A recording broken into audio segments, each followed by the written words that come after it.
And then he starts waking you up at 4 o'clock in the morning.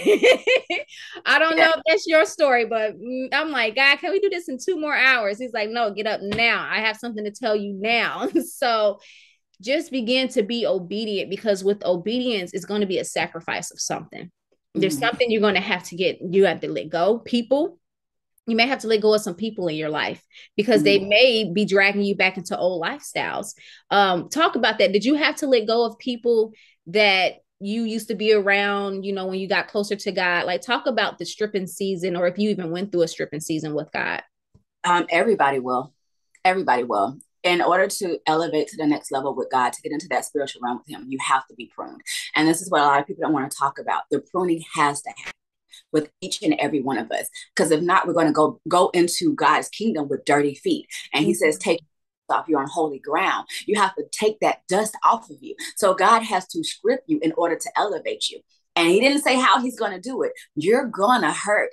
It's gonna hurt. People that you love are gonna turn their back on you. You're gonna start blocking people and shutting the door because you have to look at God through a different lens. And everyone can't go with you to your next level. And that's just life. And even growing up, you don't have all of your childhood friends with you anymore because the older you get, you start having discord with a lot of people. You have to disconnect. Trees lose Yeah. branches.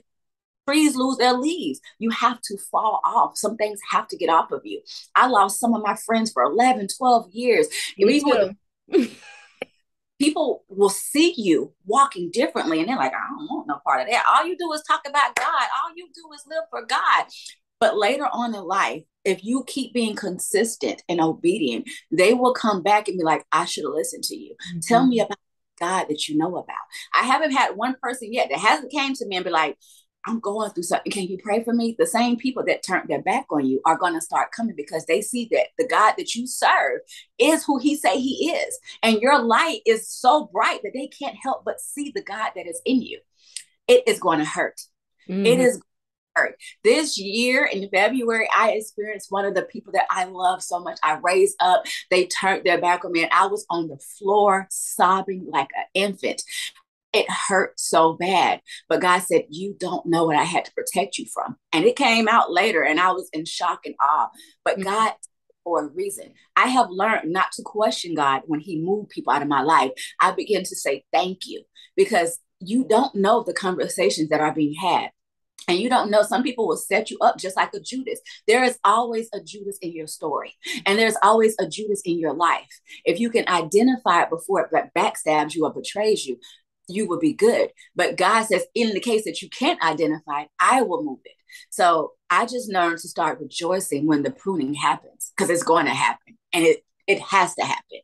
So Yeah, and what I'm hearing as you speaking is God's getting ready to take you higher, sis. Like, God is getting ready to move. Like, what you see right now is nothing compared to where God is getting ready to take you.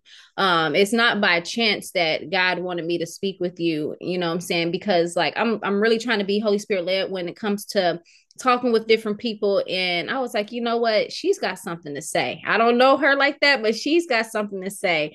And you getting ready to walk into a season of blessings. I heard, yes, God had taken people away. He, like you said, He has to do that with all of us, because if He doesn't, it's like you will continue to be tainted by and polluted by what they got going on.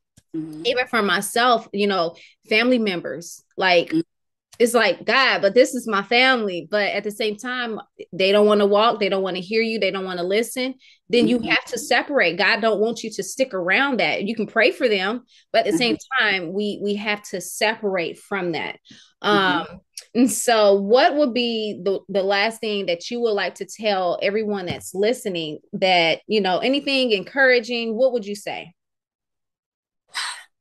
Just stay true to who you are because God didn't make you to be somebody else. He Mm, made you to be exactly who you are.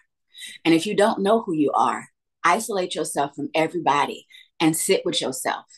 Look at yourself in the mirror and begin to laugh at yourself. Every wrinkle, every crevices of your body, God made perfect in his image. Because it says in Genesis, we're going to get back to the basics. If I tell anybody who wants to follow Christ, start in the beginning. I'm not going to give you over here in John, James. I'm going to put you in the beginning because it's a love story that is being told. And the love story is you and God.